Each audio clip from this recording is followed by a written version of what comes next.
The comptroller and auditor general जो India के हैं उनको रिमूव किया जा सकता है उनके ऑफिस से, जिस तरह से किसको रिमूव किया जा सकता है, हाई कोर्ट के जज को, प्राइम मिनिस्टर को, या सुप्रीम कोर्ट के जज को, या फिर इनमें से किसी को भी नहीं। तो इसका जो सही आंसर है हमारा ऑप्शन नंबर सी है, सुप्रीम कोर्ट के जज को।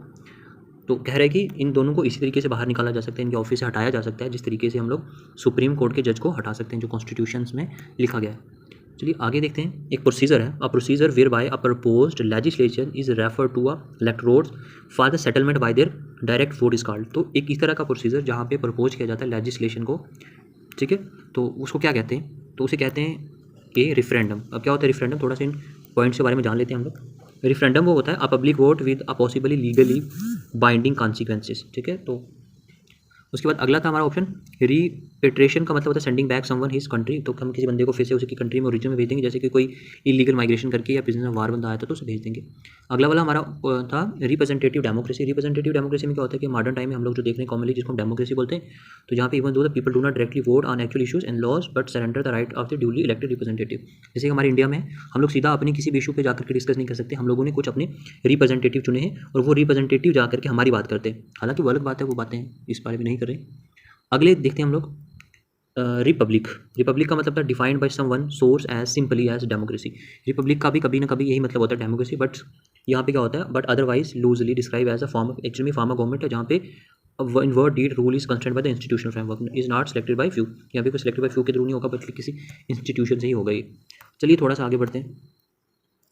पूछ रहा है आपसे कि by which constitutional amendment act was the elementary education made a fundamental, ठीक है। तो जो आर्टिकल 21A के अंडर आप सुनते हैं कि एजुकेशन जो है वो आपकी फंडामेंटल हक है, तो आपसे एजुकेशन लेने का आपको छीन नहीं सकता, वो कौन सी कॉन्स्टिट्यूशनल अमेंडमेंट के थ्रू आया है, ये ऐसा क्वेश्चन है जो आप सब लोगों को पता होना चाहिए। इसका आंसर है option number B 86 constitutional amendment 2002। तो 2002 में ऐसा हुआ था।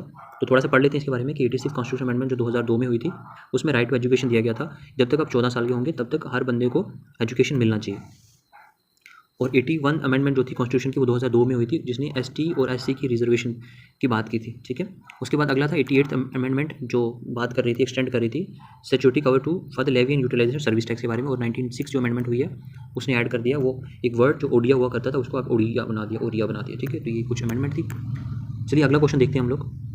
Under the chapter of fundamental right, हमने फंडामेंटल राइट के बारे में सुना होगा, तो फंडामेंटल राइट्स में जो राइट है 15, 16, 19, 29 और 30, ठीक है, has been denies same to.